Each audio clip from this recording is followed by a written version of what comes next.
Astaghfirullahaladzim. Bismillahirrahmanirrahim. Assalamualaikum warahmatullahi ta'ala wabarakatuh. Alhamdulillah. Assalatu wassalamu ala rasulillah wa ala alihi wa man tabi'ahu wa nasarahu wa walah. Asyhadu an la ilaha illallah wahdahu la syarika lah wa asyhadu anna Muhammadan abduhu wa rasuluh. Allahumma fassalli wa sallim ala sayyidina wa maulana Muhammad wa ala alihi wa sahbihi ajma'in.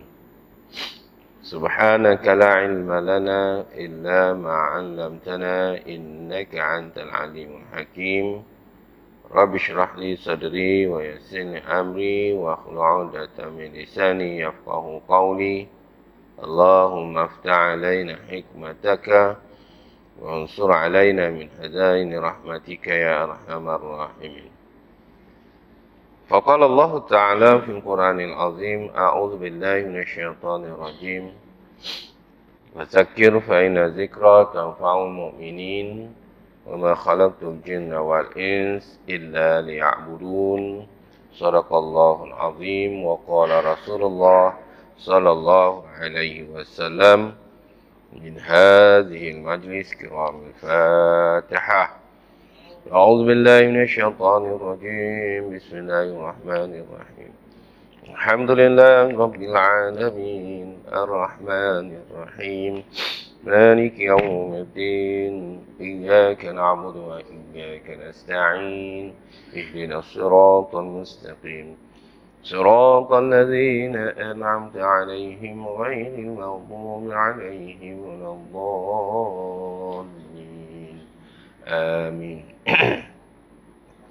Bismillahirrahmanirrahim. Ma'asyiral muslimin muslimat, terutama Allah yang dimuliakan, bakal-bakal di syurga yang dinantikan, ahli zikir yang dirindukan, tuan-tuan haji, perempuan hajah, tuan-tuan, perempuan, bapa-bapa, ibu-ibu, anak-anak yang dikasihi, yang dirahmati, yang dimuliakan oleh Allah Subhanahu wa taala. Alhamdulillah, ya. Pertamanya kita memanjatkan setinggi-tinggi kesyukuran kepada Allah Subhanahu wa taala kerana kita diberikan peluang dan kesempatan untuk dapat berada di dalam hilakat zikr ataupun di dalam Raudatul Jannah. Ya, moga-moga Allah Ta'ala memberikan kemudahan untuk kita memasuki syurga Allah Subhanahu Wa Ta'ala kerana kita berada di dalam taman-taman syurga di dunia ini. Ya, InsyaAllah moga-moga kita ini tercatat di dalam golongan ahli jannah, insyaAllah. Dan moga-moga biar Allah Ta'ala tetapkan pilihan kita berada dalam majlis-majlis seperti ini supaya kita mendapat manfaat dunia maupun akhirat, dan moga-moga kita mendapat keberuntungan di dunia maupun akhirat bertepatan dengan doa kita, Rabbana atina fid dunya hasanah wa fil akhirati hasanah wa qina azabannar. Lebih-lebih lagi kita berada pada tanggal yang ke 17 daripada Rabiul Akhir. Jadi insyaAllah moga-moga kita sentiasa dipimpin dan diberikan jalan yang lurus, jalan yang sentiasa mendapat keredaan Allah Subhanahu wa taala, insyaAllah. Baik. Ma'asyiral muslimin muslimat, terutama Allah yang dimuliakan, alhamdulillah kita sambung lagi pengajian kita dalam bicarakan 50 tanda-tanda orang munafik menurut Al-Quran dan Al-Hadis. Maknanya banyak ciri-ciri al-munafiqun, golongan munafik yang mananya asalnya daripada orang beriman. Munafik ini berlaku apabila seseorang itu beriman dahulu. Kalau dia tidak beriman, namanya orang kafir.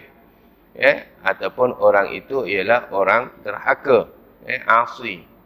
Maknanya orang munafik ni dia beriman dahulu, kemudian hatinya itu tidak berminat dan tidak cenderung untuk melaksanakan perintah Allah Subhanahu Wa Taala ataupun amalan Islam.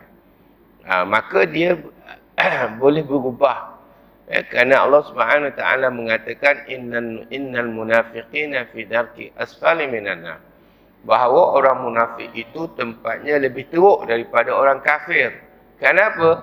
Pertamanya kerana dia telah mengaku bahawa Allah itu esa, Allah itu memberikan mempunyai pentadbiran alam. Maknanya langit dan bumi di bawah pentadbiran. Tetapi dalam masa yang sama kita tidak mematuhi ataupun enggan untuk menuruti perintah Allah SWT. Di situ ada kontra dalam bentuk kepatuhan dan ketaatan kepada Allah SWT. Pada asalnya kita mengatakan Allahu Ahad, Allah itu esa. Tetapi dalam masa yang sama kita tidak mahu menerima apa yang diperintahkan oleh Allah SWT. Maka sebab itu digelarkan kita al-munafik. Munafik ni maknanya hati itu yang tertutup. Tertutup. Tertutup tu bukan apa? Bukan kerana halangan. Tertutup itu dia sendiri yang menolak. Sebab itu Allah Ta'ala kata wahadainahu najdain. Allah jadikan kita diberikan kita kepada kita dua pilihan. Pilihan untuk ashabul yamin wa ashabul shimal. Untuk kita nak menjadi golongan kanan ataupun golongan kiri. Yang mana kita akan beruntung kalau berada di dalam golongan orang yang mendapat catatan di tangan kanan. Maka merugilah kita sekiranya kita mendapat catatan kita daripada tangan kiri. Itu yang kita risau. Sebab itu dalam hadis yang sahih riwayat Muslim, Nabi SAW mengatakan ayatul munafiq salas. Ada 3 tanda besar seseorang itu dianggap munafik. Yang pertama dia kata iza hadasa kadzab, apabila ia berbicara ia berbohong. Orang muslim, orang beriman tidak sama sekali ada di dalam diri mereka bersifat bercakap bohong. Kalau ada, dia adalah satu masalah yang perlu dibaiki. Dia ada virus yang patut dihindarkan. Jangan cakap bohong. Baik itu antara ciri ikhlas, dia kata tidak mereka atau mencari alasan. Cari alasan itu adalah sikap untuk nak berbohong. Mencari alasan adalah sikap untuk nak menyelamatkan diri daripada kesalahan. Itu sikap. Jadi kita kalau orang beriman, kalau salah mengaku dan insaf bertaubat. Itu saja. Hari ini kadang-kadang dah salah pun tak nak ngaku. Kemudian carikan bukti-bukti agar dia tak bersalah. Agar dia tak bersalah. Sedangkan dia tidak dapati bersalah. Tapi cari juga. Supaya orang mengakinkan bahawa dia tak salah. Jadi itu di antaranya. Ini yang kita kena pasti. Kita ngakulah. Apa masalahnya? Memang kita malu. Lebih-lebih lagi kita berkedudukan, tuan-tuan. Bila kita berkedudukan, tuan-tuan, bila kita nak mengaku ni, rasa macam satu benda yang amat besar untuk kita nak mengaku kesilapan. Padahal mengaku kesilapan itu adalah suatu tanda-tanda orang yang beriman. Sebab itu kazab ini jangan duk main-main.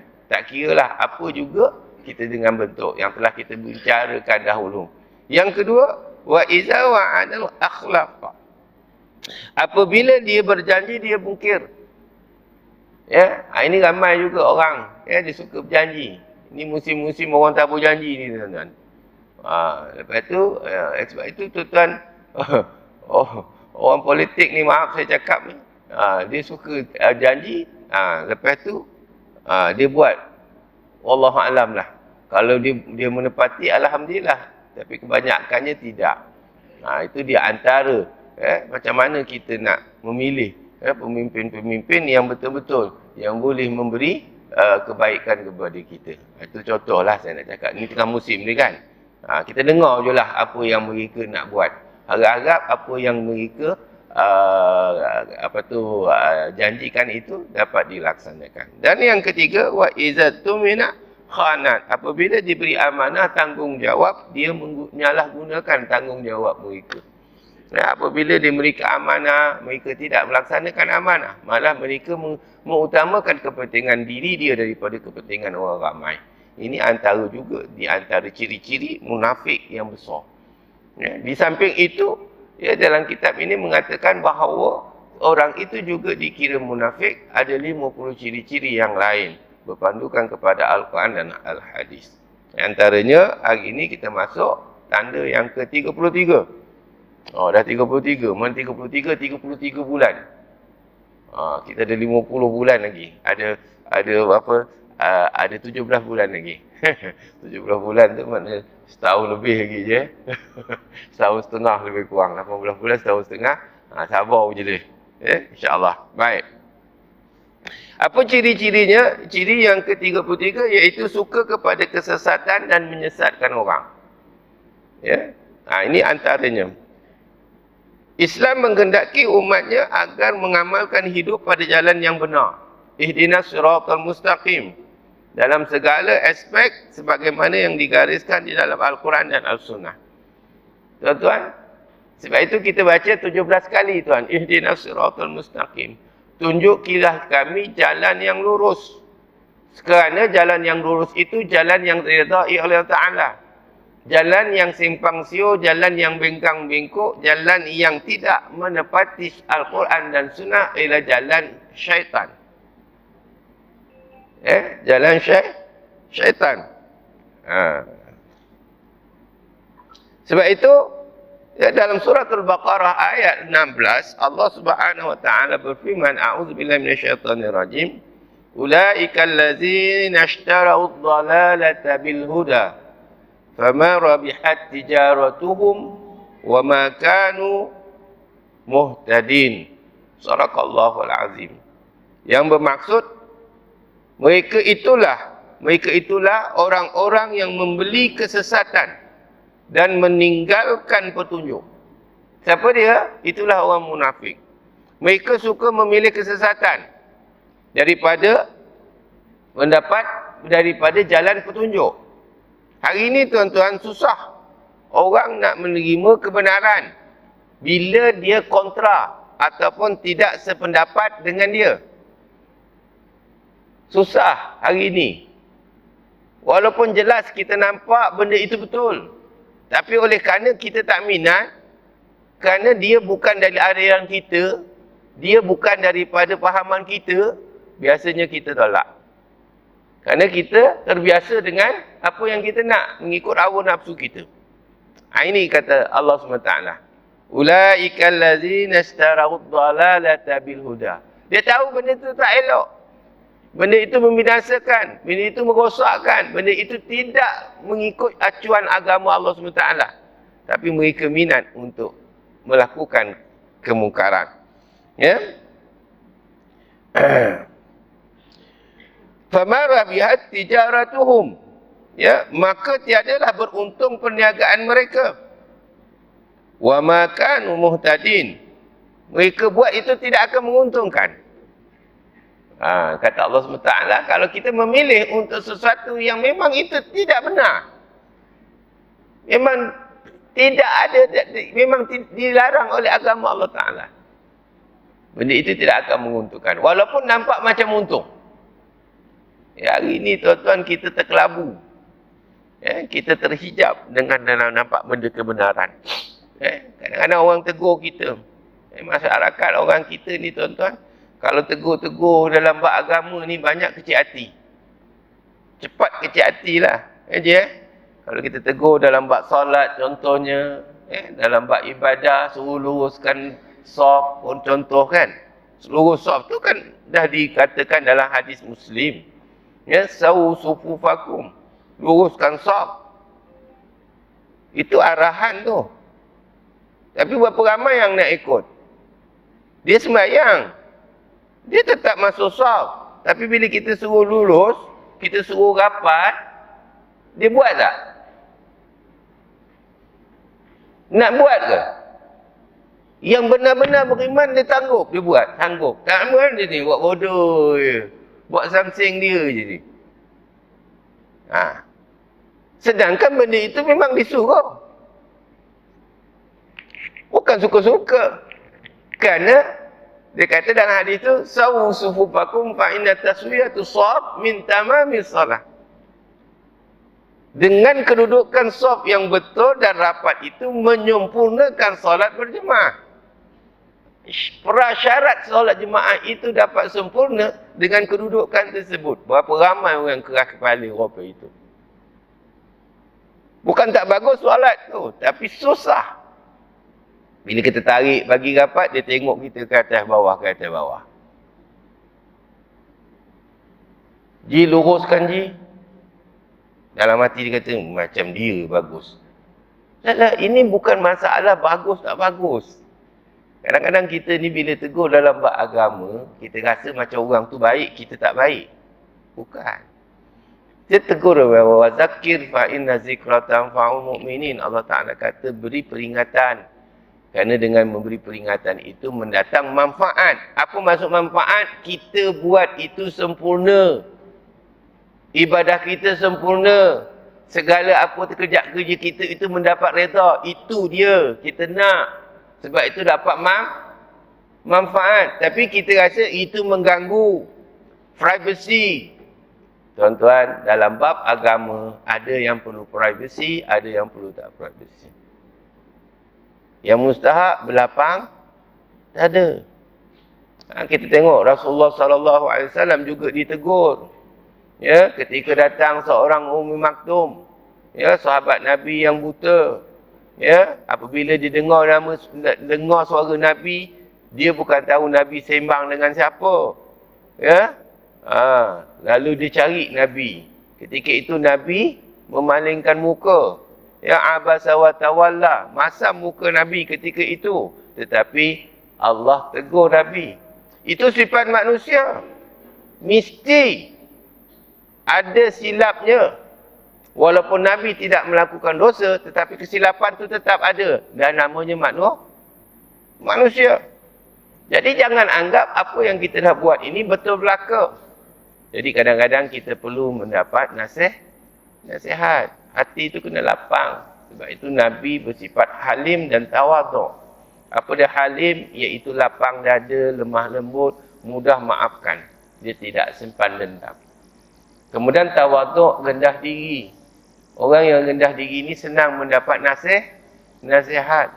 Sebab itu tuan-tuan kita buat ceramah, kita buat kuliah, kita buat tazkirah banyak kali. Kadang-kadang tak ada perubahan juga. Bukan kerana apa? Bukan ilmu yang disampaikan oleh asatizah itu tak bagus. Kadang-kadang hebat juga. Tapi tak memberi manfaat kepada orang yang mendengar. Kerana apa? Mereka tidak sifat tawaduk. Sifat munafik tu ada. Sebab mereka memilih hak dia daripada hak Allah SWT. Itu takwa itu yang kita kena nak letak dalam hati kita. Ya? Mereka itu tidak dapat beruntung. Dan kita takut dengan sebab kita menolak kesesatan itu. Wa makanu muhtadin. Dan mereka itu, siapa mereka yang menolak kebenaran tadi, menyebabkan mereka tidak mendapat hidayah. Dapat petunjuk. Kita ni dalam dunia ni tuan-tuan, dalam hidup kita seorang mukmin dia ada dua. Hidayah dan taufik. Hidayah ini maknanya jalan yang lurus, jalan yang betul, kita tidak nampak benda itu kebenaran. Ya? Itu satu, itu hidayah. Taufik ini, kita dah tahu, tapi tak mampu nak buat. Itu belum dapat taufik. Kita tahu, hukum dosa, hukum haram, tahu. Tapi kita tak boleh nak elak. Itu taufik. Tuan-tuan, kita tahu majlis ilmu, tapi kita tak boleh datang. Itu taufik. Tak dapat taufik. Taufik ni maknanya kita mampu melakukan benda itu, kita tahu benar, kita tahu benda itu lurus, benda itu mendatang manfaat. Kita akan usaha. Itu orang yang dapat taufik. Hari ini tuan-tuan ramai orang tahu, masyarakat kita orang Islam ni tuan-tuan ramai tahu. Jarang tak tahulah. Dari segi hukum hakam ni, Masya Allah tuan-tuan tahu belaka. Tapi tak dapat nak buat. Tak dapat buat bukan dia malas. Tapi dia ada kontra dengan nafsu dia. Itu belum dapat taufik, tuan-tuan. Sebab itu kita minta taufik. Hidayah dan taufik. Hidayah tu mungkin orang bukan Islam, untuk dapat Islam, dia dapat hidayah. Orang Islam, hidayah dah ada. Tapi tak boleh nak laksana kerana tak dapat taufik. Baik. Di samping itu, Islam melarang umatnya, terutama golongan yang berilmu, agar tidak menyalahgunakan ilmu yang baik untuk menipu dan menyesatkan orang lain, untuk tujuan dan kepentingan tertentu yang bertentangan dengan syariat Islam. Ini tuan, pun ramai juga. Hari ini tuan-tuan berbagai-bagai pandangan. Dan juga agamawan-agamawan. Sepatutnya agamawan ini ulama patut memberikan penjelasan dan memberikan jawapan kepada orang awam dalam keadaan yang memudahkan. Al-Islamu yusran. Hari ini tuan-tuan, kadang-kadang kita bawa kebanyakan, yang kita risau kebanyakannya ada ulama su. Ulama su. Sebab itu Imam Asy-Syafi'i rahimahullah ta'ala mengatakan, nak tahu ulama itu ulama akhirat atau ulama syuk, maknanya kalau ulama akhirat, maknanya dia sentiasa dibenci dan dia tidak mendapat tempat di masyarakat. Maknanya tak popular lah. Tak popular. Itu antara ulama yang dibenci, yang dikutuk, yang selalu kena keji. Itu ulama-ulama akhirat. Tapi kalau dia ni ada tempat, ada kedudukan dan sebagainya, dan dia kalau tak ada kedudukan, dia jadi gelong. Kalau jadi ada kedudukan, dia bercakap bukan main deras. Itu takut-takut dia jadi ulama su, ulama yang jahat. Sebab itu kita kena pilih tuan-tuan, akhir zaman cari ulama yang sentiasa dibaham ataupun dijadikan fitnah hari ini. Itu ulama yang benar. Jadi kadang-kadang kita pun pening juga tuan-tuan. Kita ni taklah ilmu tinggi, tapi mana satu nak pilih ulama. Sebab itu tuan-tuan hati-hati. Kita dalam ni, baru-baru ni, ni ada soalan ni, dia kata, Ustaz tolong jawab ni, berkenaan viral, isu berkenaan dengan bersalin, kena doktor orang perempuan, doktor orang perempuan. Kalau doktor orang lelaki, maka suaminya dayus.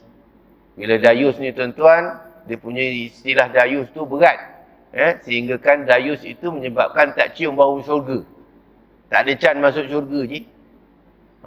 Jadi kalaulah dia berkahwin, dia bersalin, kena usaha dapatkan doktor perempuan. Pendapat dia itu boleh diterima. Tetapi dalam situasi keadaan semasa, dia kena tengok juga bilhal keadaan. Dia hukum, dia tak boleh main sembrono ikut begitu. Memang dari segi hukum asal, memanglah sepatutnya seorang wanita hendaklah disambut oleh wanita. Kalau boleh elakkan daripada lelaki. Tapi kena faham, di Malaysia ni cukup tak bidan ataupun doktor wanita berkaitan dengan bersalin? Cukup ke tidak? Dan kenyataan daripada pihak Kementerian Kesihatan, doktor yang merawat sakit puan, kebanyakannya ialah lelaki. Yang perempuan tak ambil kos pesakit puan. Ada, bukan tak ada, tapi ramainya lelaki. Jadi di situ kita kena lihat flexibility. Kita tak boleh letak jadi kita semua ni masuk neraka je tuan-tuan. Siapa yang isterinya beranak disambut oleh doktor lelaki, semua masuk neraka bang. Wahai suami, boleh terima?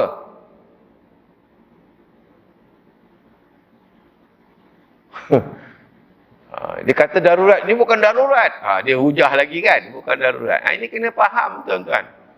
Sebab itu dalam hadis Nabi SAW ada menceritakan Ya, Nabi dalam riwayat Muslim, ya, Nabi SAW mengatakan halaka al-muntaz. Halaka, dia kata apa di sini? Subhanallah. Halakal mutanatti'un. Nabi sebut 3 kali. Dalam hadis tersebut. Apa dia? Binasalah, musnahlah golongan orang yang melampau daripada batas. Terlampau, terlalu detail. Ini ada baru viral kan, ustazah yang beritahu. Kita tak nafikan pendapat dia, kita terima. Sebaiknya setiap wanita yang bersalin hendaklah dibidankan ataupun hendaklah disambut oleh seorang wanita. Sekiranya perkara itu dapat diatasi di hospital semua doktor-doktor sakit puan ialah dari kalangan wanita. Maknanya tak ada pilihan, memang ada disediakan. Yang itu kita boleh terima. Dia kata kalau tak boleh kena masuk swasta lah, kena simpan 10,000. Tuan-tuan, ada yang berkemampuan. Siapa yang berkemampuan buat demikian, dia tidak melaksanakan bau jatuh. Sebab dia ada kemampuan. Yang tak mampu tu kan, antaran kahwin dah 20,000. Lepas tu lepas tahun nak beranak, nak simpan 10,000. Yang 20,000 pun tak habis hutang. Maaf jika kita tengok environment. Jangan tengok dari segi hukum tu kita terima. Tetapi bagaimana nak melari? Wajib kita kena simpan. Tak payah makan kan? Tak payah makan. Maknanya kalau kita nak simpan 10,000 dalam setahun tuan-tuan, lepas menikah, biasanya setahun beranak kan? Betul tak Ji? Kadang tahun, betul-betul tahun. Nak simpan 10,000 sebulan, setahun, lepas je. Tak ada, dia kata wajib simpan, sedap senak. Bayar tak nak. Dia punya ulasan begitu. Susah bang. Bukanlah maknanya, dia cakap tu bagi orang yang mampu tak ada salah. Orang yang tak mampu macam mana? Jadi benda-benda seperti ini jangan kita menyusahkan. Pendapat mereka kita terima. Bukan saya kata salah pendapat dia. Pendapat dia tu betulnya. Tetapi dalam keadaan yang semua sebelengkap yang memang patut disediakan. Macam pihak hospital kerajaan menyediakan. Sakit puan. Memang semua dah khusus. Tak ada masalah. Dan kedua, mungkin hospital swasta ada, kita berkemampuan untuk buat demikian. Jadi di sini tidaklah menjadikan suatu hukum itu qat'i secara total. Dia kena ada bergantung kepada keadaan semasa.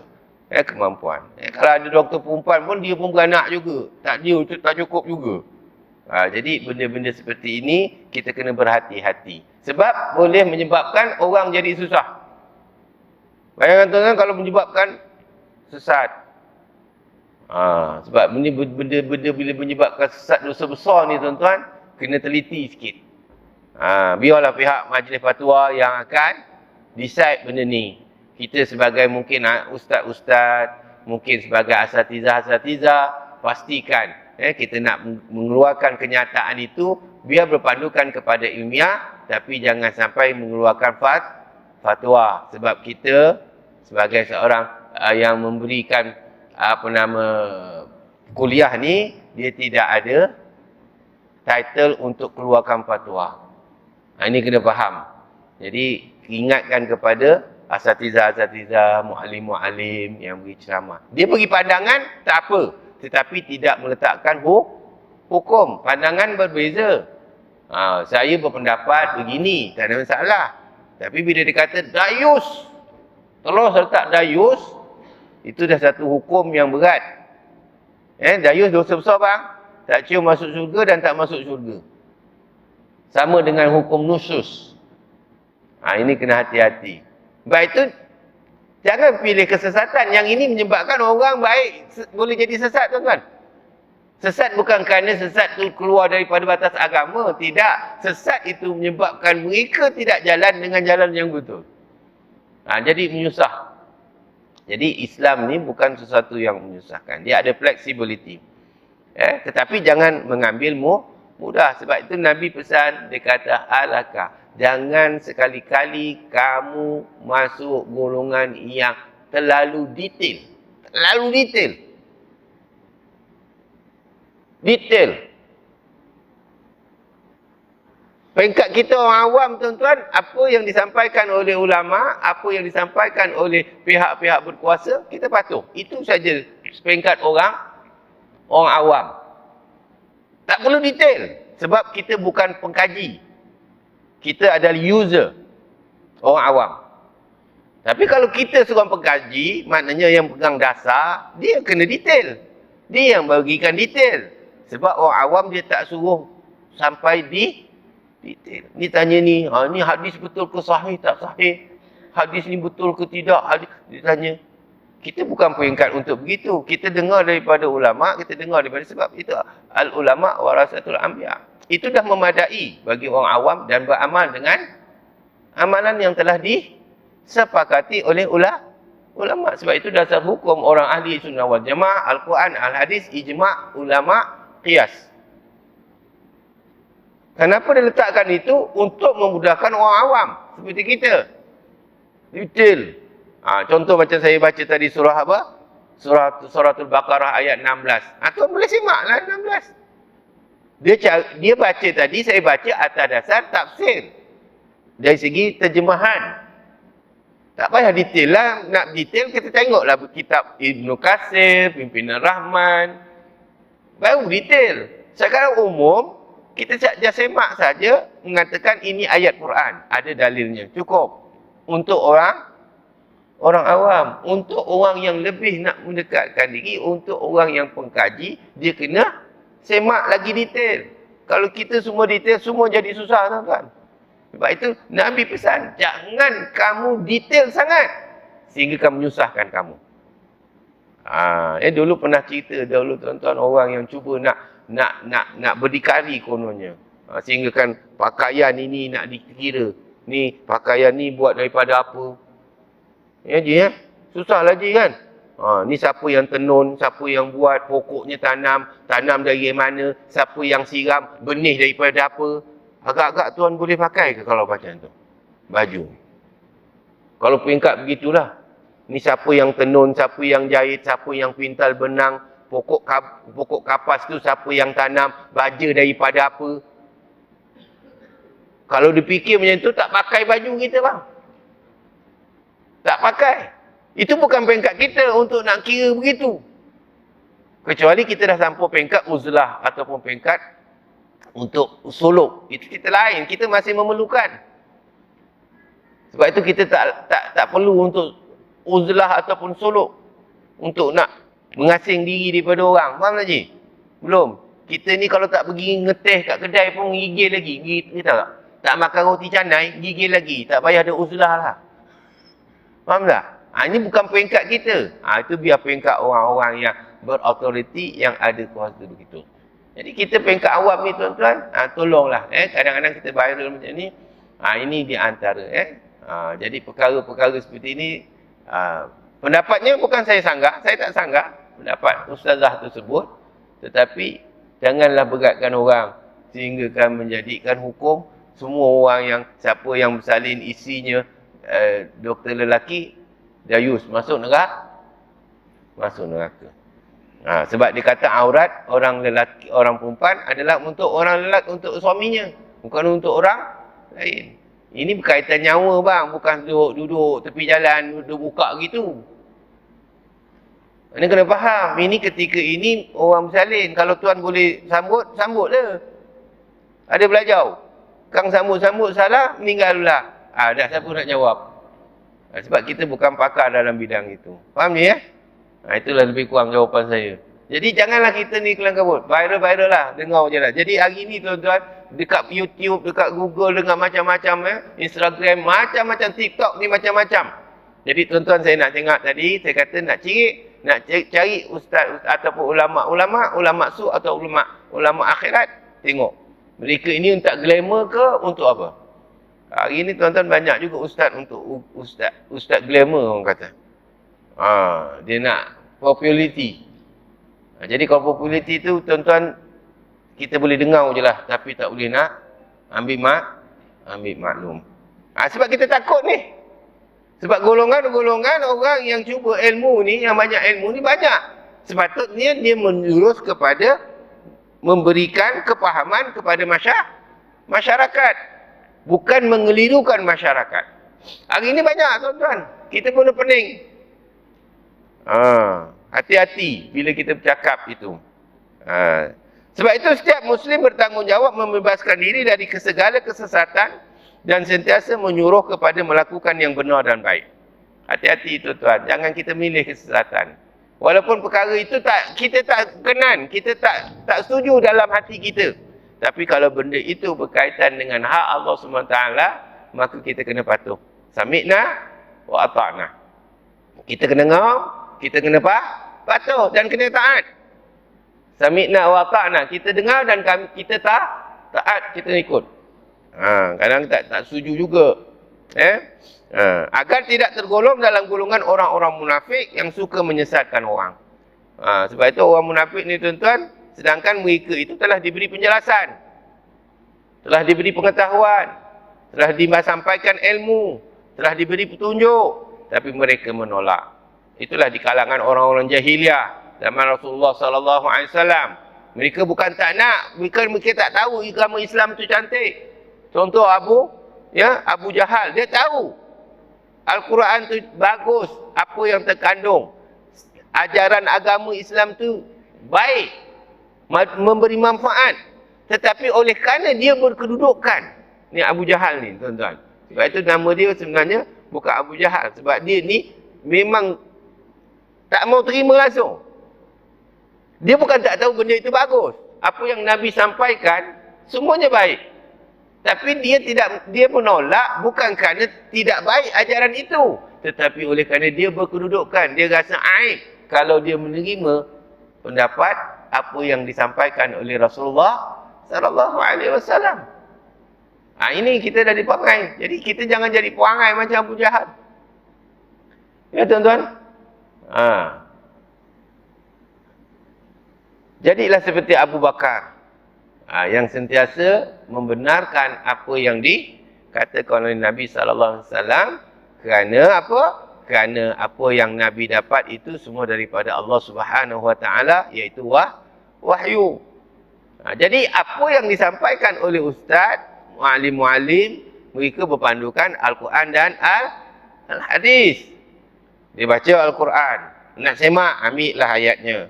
Hadis, kita nak semak, kita tak tahu rujukan semak. Walaupun ada Bukhari, ada Muslim, Abu Daud, Tirmizi, tapi kita tak pakar bab tu. Terserah pada orang yang alim. Dia pun nak semak juga, nak cari. Awak nak cari kat mana? Awak sumber pun tak ada. Macam Quran, dia ada jilid dia sebenarnya. Walaupun kitab hadis, dia ada kitab. Bukhari, kitab Muslim, kitab Abu Daud, kitab Tirmizi, tapi kita tak mahir dalam nak baca kitab tersebut. Maka kita terimalah apa yang ustaz tu cakap. Sekiranya ustaz tu salah ataupun muallim itu beritahu dia silap, maka dia yang tanggung, kita terlepas daripada taklif tersebut. Sebab dia yang beritahu. Faham tak je? Dan dia betulkan. Kita betulkan baliklah. Selagi mana tidak ada ralat. Kalau ada ralat, ada pembetulan. Kalau tak ada, makanya sekiranya kita buat itu benar, jalan je lah. Tak ada masalah. Jangan kita, kadang hari ni gembur-gembur orang, dia takut-takutkan kita. Antara dia kata, kalau Nabi tak buat, jangan kamu buat. Kamu jangan pandai-pandai. Kamu lebih pandai daripada Nabi ke? Soalannya gitu. Kita dengar pun takut je kan. Memanglah kita nak buat sebagaimana Nabi. Tapi sebelum itu ulama-ulama dah kaji. Sebab dia pengkaji, kita bukan pengkaji. Dia bagikan satu kaedah-kaedah, kita ikut sajalah dulu. Sehingga kan jika ada pembetulan.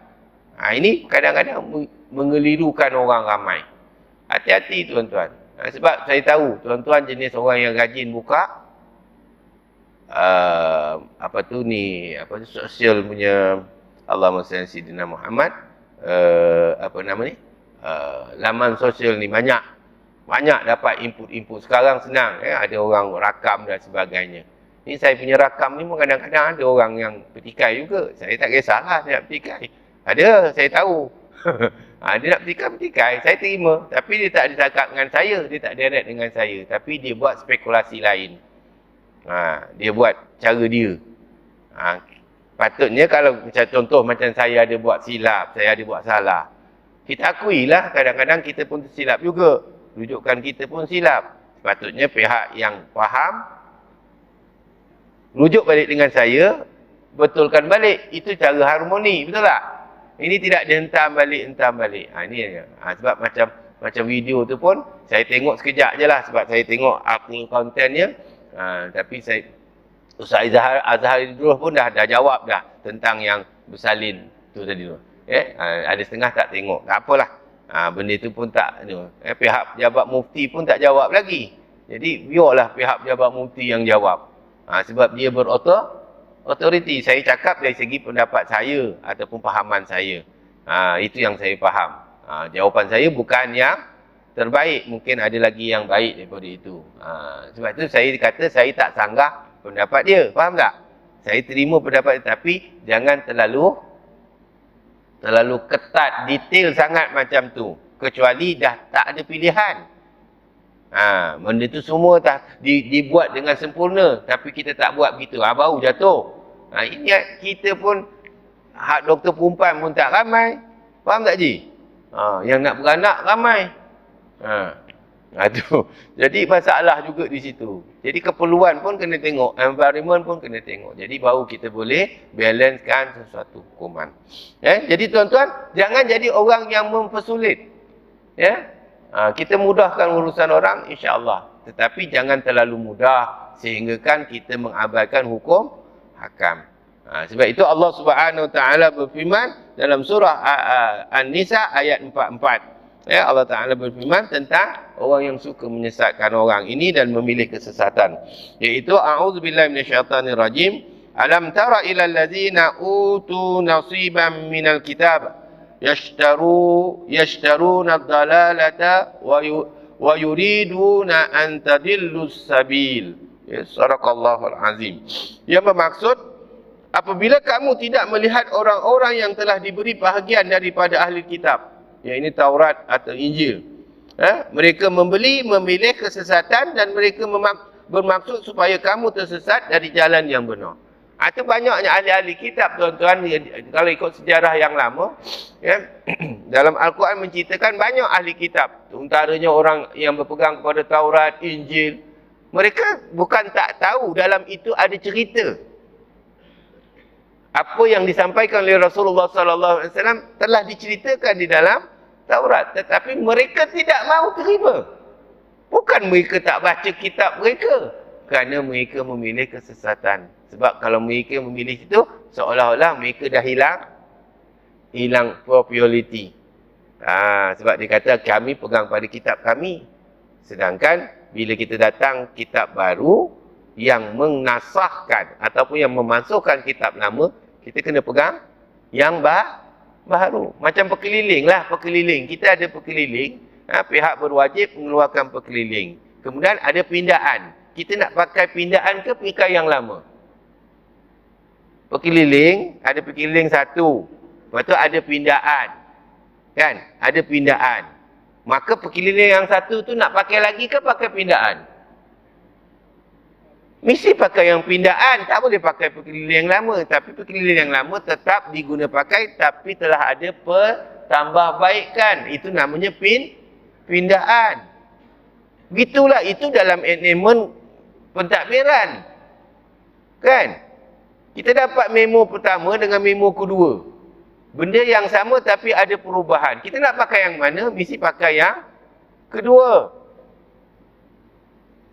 Baru ikut perkembangan. Begitu juga bila ketika itu Zabur zaman Nabi Daud pakai.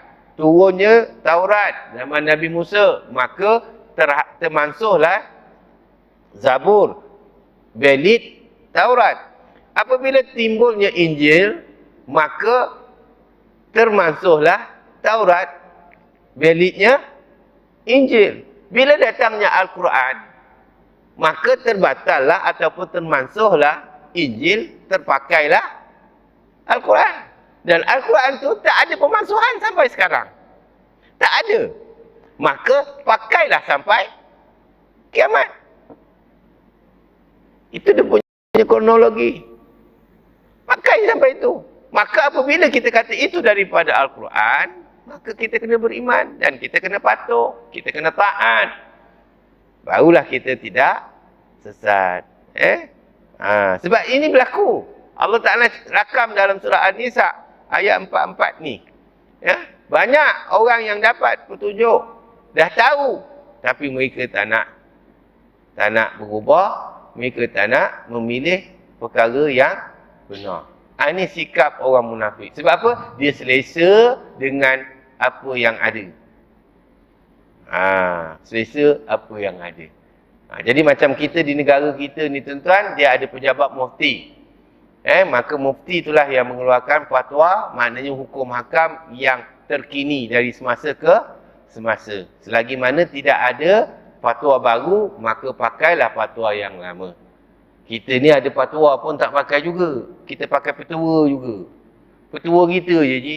Yang masalah, Mana nak dapat keredaan Allah Ta'ala? Fatwa kata tak boleh, kita kata boleh. Itu yang susah tu. Pun ramai pun tak baca fatwa sangat. Kan? Bila ada hukum hakam, makalah kita kembali kepada orang yang berautoriti, jabatan yang berautoriti. Baru kita hidup ni dalam keadaan aman. Ya, Alhamdulillah kita ni macam dekat negara kita telah digazetkan bahawa apa juga ajaran, amalan yang nak dilakukan oleh masyarakat orang Malaysia mesti berpandukan kepada ajaran Ahli Sunnah wal Jamaah bermazhab Syafi'i. Bermakna kita banyak berpandukan kepada rujukan kepada Imam Syafi'i, tetapi tidak menghalang mazhab lain untuk mengguna pakai di dalam negara kita. Contoh, kita seorang rakyat Malaysia, kita nak guna, kita nak ambil pendekatan ialah mazhab Hambali. Kita tidak salah, boleh pakai, tetapi jangan menafikan pendapat Imam Syafi'i. Pakailah Hambali. Faham kan? Kita ni kadang Syafi'i pun tak betul juga. Kan? Lepas tu nak ambil yang lain. Pening lah. Kan ni? Macam bab batal air sembahyang. Kalau kita ikut apa yang kita belajar dulu, pendapat Imam Syafi'i yang rajih, dia kata sentuh kulit lelaki dengan perempuan yang tidak berlapik batal. Itu pendapat Imam Syafi'i. Betul ya? Betul. Itu tak salah. Tapi ada pendapat jadid, kaul jadid di kalangan Imam Syafi'i, ada juga yang bersentuh kulit lelaki dan perempuan yang tidak berlapik, tidak batal dengan syarat tanpa ada syahwat. Sebab itu, muzakarah haji pada kali 21-22 menjelaskan bahawa musaqah, kesusahan yang dilakukan oleh jemaah haji dan juga umrah, maka mereka mengambil pendekatan ini. Ya, pendekatan ini maknanya bila bersentuh lelaki dan perempuan yang tidak berlapik, yang tidak mendatangkan syahwat, tidak membatalkan wuduk. Tak perlu tukar mazhab. Dalam mazhab Syafi'i pun ada pendapat itu. Jadi di situ kita dapat memberikan kemudahan kepada masyarakat. Dan bila saya tanya balik berkenaan dengan itu, boleh tak diguna pakai dalam keadaan kita di sini? Boleh. Boleh. Dengan syarat bukan kita yang tempuh. Faham tak, Ji? Bukan kita tempuh, orang tempuh kita. Tanpa kita ada rasa syahwat. Boleh kita guna pakai tanpa batal. Contoh, Dulu kita naik tol. Dulu tol kan ada cash kan? Ada tunai kan? Betul je Ada tunai. Dulu. Maka kita pun bayar. Ketika itu kebanyakan jurutol tak pakai sarung tangan. Jadi kita pun bayar. Faham? Bayar. Dia pun letak duit kat kita. Siapa tempoh siapa? Kita bagi duit, dia duit pulang, dia pun bagi duit. Siapa sentuh siapa? Kita sentuh dia ke dia sentuh kita? Jurutol sentuh kita kan? Betul tak je? Jurutol sentuh kita. Ada kembang bulu roma tak? Tak ada. Tak ada, tak batal lah. Sebab bukan kita minta. Yang batal, dia tempoh kita gini. Faham tak Ji? Ji? Ji? Kan beza tu. Bila kita begini, jangan kata bulu roma je kembang. Faham tak Ji? Tapi kalau dia letak begitu, kadang-kadang kita rasa duit je. Faham tak Ji? Di situ pendapat yang kan beza situ. Jadi kalau kita nak pegang terus kata macam mana pun kembang beroma tak kembang beroma batal, pegang, tak ada masalah. Tapi ada pendapat di kalangan Imam Syafi'i, sekiranya tidak mendatangkan syahwat, maka tidak batal. Tidak di situ ada pilihan. Kan senang, buka dalam kitab-kitab. Kalau itu peringkat-peringkat orang yang peringkat orang-orang yang berautoriti dia buat begitu. Jadi orang awam ni dengar, terima. Nak pakai boleh, tak pakai pun boleh. Tapi sebaiknya ikut apa yang telah digaris pandukan supaya kita selamat. Begitulah. Baru kita tak sesat je. Ini buat fatwa macam-macam. Sebab itu bila lepas menikah, dia ada upacara batal air sembahyang. Yang itu memang macam mana pun memang bulu roma kembang lagi. Tak pernah pegang. Yang itu batal lah. Memang batal lah. Itu yang orang Melayu buat upacara batal air sembahyang. Pasal tak pernah pegang. Sarung cincin kan? Itu je sarung cincin. Salam cium. Dicium kat dahi. Mak Haji Abang Haji cium kat dahi Ke bukan cium kat dahi? Itu kira dah tak nyabar lah tu.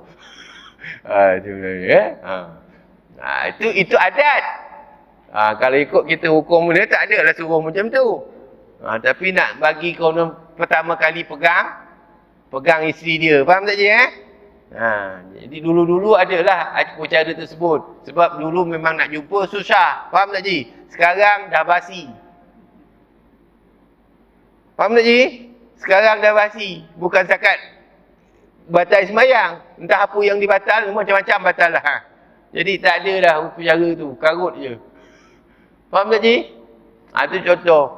Yang tu orang baru kahwin, dia tak kata apa. Dia tak sentuh pun dah kembang bulu roma. Faham tak je? Itu yang orang baru kahwin. Dah lama kahwin ni, pegang-pegang pun tak kembang juga. Faham tak je? Pasal apa? Dah cemuih. Itu lain. Jadi kalau usaha macam tu, tak kembang macam mana? Itu saya cerita lain. Boleh nak? Jadi tuan-tuan, jadi orang-orang alim, orang-orang yang berautoriti, jangan buat sesuatu yang boleh mendatangkan kekeliruan kepada orang awam. Jadi kena hati-hati. Sebab itu bila kita dengar satu-satu pendapat, kita kena buat murajaah. Kita buat semakkan. Jangan kita terlalu sembrono dan terlalu gopoh. Jadi hati-hati. Macam inilah soalan contoh. Pihak pengurusan masjid tanya. Saya bukan orang yang wajib menjawab ni. Tetapi oleh kerana atas dasar kemampuan ilmu yang saya ada, saya bagi tahu begitu. Saya tak katakan pendapat dia salah. Saya tak sebut. Saya cakap pendapatnya itu terlalu detail, ketat sangat. Berat kalau bagi orang-orang yang tak kemampuan tu je. Bukan cakap orang lain. Saya pun dulu saya pun tak mampu untuk nak bawakan orang rumah saya pergi ke swasta. Saya pun tak mampu. Saya pun tak mampu. Tapi alhamdulillah kebanyakan apa yang orang rumah saya Allahumma salli Muhammad. Bersalin kebanyakannya alhamdulillah dapatlah bidan dan juga doktor wanita. Itu rezeki lah. Tak semestinya kita boleh dapat sebab kita serah kepada pihak hospital. Jadi dia buat ikut, kalau doktor yang bertugas hari itu doktor perempuan, alhamdulillah lah.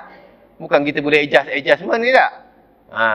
Tapi kalau kita bayar memang boleh dapat, tetapi kemampuan kita untuk bayar. Jadi di situ tidaklah terlalu berat. Wallahu alam. Saya bukan nak cakap apa, itu pendapat saya. Ya, jadi tuan-tuan jangan beratlah. Tak tahulah kalau tuan-tuan pun ada nak beranak lagi ke orang rumah.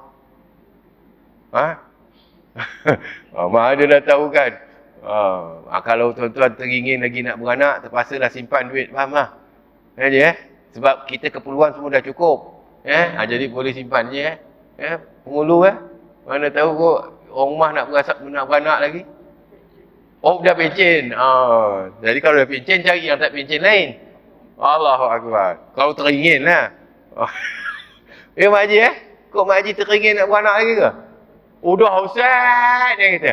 Udah tak payah apa. Selamat Abang Haji. Boleh buat pergi belanja, buat pergi umrah.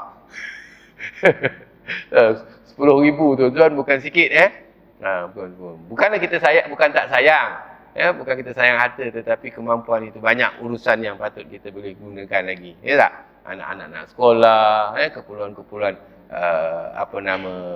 kekeluargaan yang patut kita ni. Jadi tuan-tuan, jadi kenyataan-kenyataan yang boleh meragukan, jangan kita cuba expose kepada orang ramai, kecuali kita kata itu pendapat saya. Bila pendapat saya, maknanya boleh disanggah, boleh diterima, boleh ditolak. Tapi bila letakkan hukum, itu dah menjadi fatwa.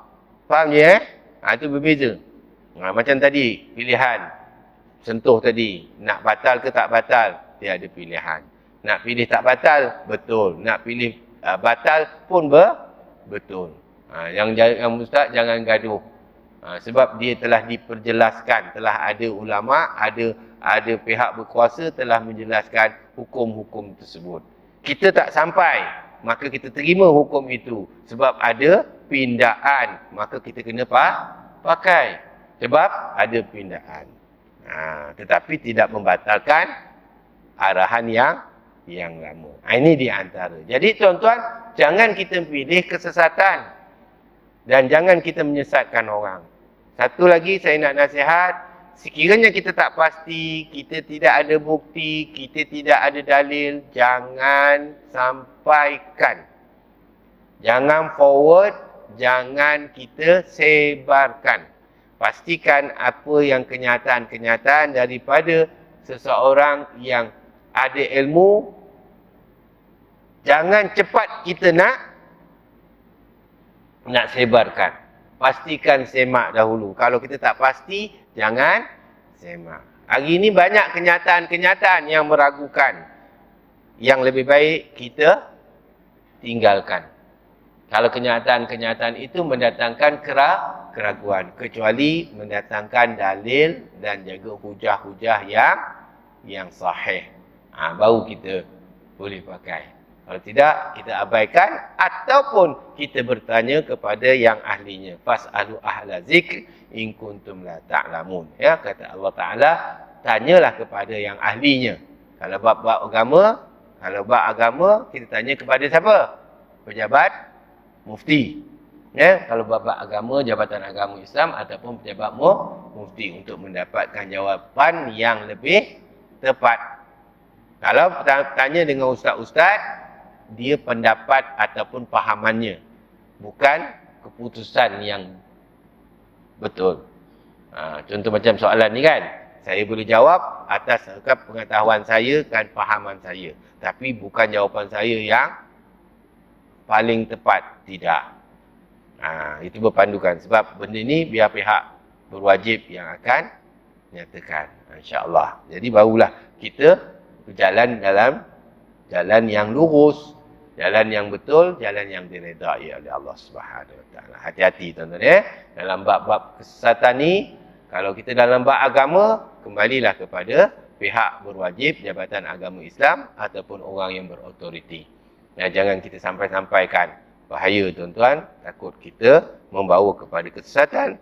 Dan kalau kita membawa ke kesesatan, kita pertama jadi orang munafik, kedua kita termasuk orang yang mendapat kutukan Allah Subhanahu wa taala. Wa iyazubillah min zalik. Jadi insya-Allah moga-moga dalam pencerahan yang dapat saya berikan, sekiranya tuan tak bersetuju, saya tak ada masalah. Boleh rujuk kembali kepada orang yang lebih arif daripada saya. Jadi mohon maaf daripada saya. Jumpa lagi. Boleh tak jawapan tu? Sekadar itulah yang mampu saya jawab. Nak bercakap lebih-lebih tak berani juga, takut. Saya pun orang rumah tak ada nak bersalin lagi lah. Kalau nak bersalin lagi, insya-Allah kita cuba usaha lain lah. InsyaAllah. Baik. Wallahu a'lam. Mohon maaf. Jumpa lagi. Aku liqali hadza nastaghfirullahalazim li wa lakum. Wa muslimina wa muslimat wal mu'minina wal mu'minat bi rahmatika ya arhamar rahimin. Bismillahirrahmanirrahim. Alhamdulillahirabbil alamin. Wassalatu wassalamu ala asyrafil anbiya'i wal mursalin wa ala alihi wa sahbihi ajma'in. Radina billahi rabba wa bil islami dina wa bi Muhammadin sallallahu alaihi wasallam nabiyya wa rasula. Allahumma faqihna fid din wa 'allimna bit ta'wil ya arhamar rahimin. Alhamdulillahirabbil alamin. Dan akhir dengan tasbih kafarah dan suratul Asr. Subhanakallah wa bihamdi asyhadu an la ilaha illa anta astaghfiruka wa atubu ilaik. Bismillahirrahmanirrahim. Wal 'asri innal insana lafi khusrin illa alladhina amanu wa 'amilus solihat wa tawassaw bil haqq wa tawassaw bis sabri wa billahi taufiq. Assalamualaikum warahmatullahi taala wabarakatuh. Wallahu a'lam.